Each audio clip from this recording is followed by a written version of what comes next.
மரன் brother, பரோட்டாக்கு என்ன சாப்பிட்டீங்க? தொட்டுக்க கறி என்ன சாப்பிட்டீங்க? வெஜ்ஜு குருமா சாப்பிட்டீங்களா? என்ன சாப்பிட்டீங்க சொல்லுங்கள்.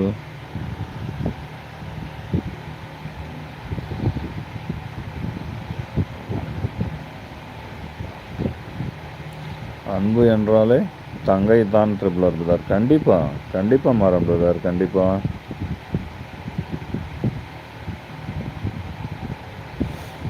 எழில்ப்பா தமிழில் கமெண்ட் போட்டிருக்காங்க. வெஜ் குருமா. ஓ சூப்பர் சூப்பர். நான் தோசை அண்ட் முட்டை கிரேவி சாப்பிட்டேன், எக் கிரேவி. மரம் பிரதர். பொன்னி இருக்கீங்களா? பொன்னி எங்கே இருந்தாலும்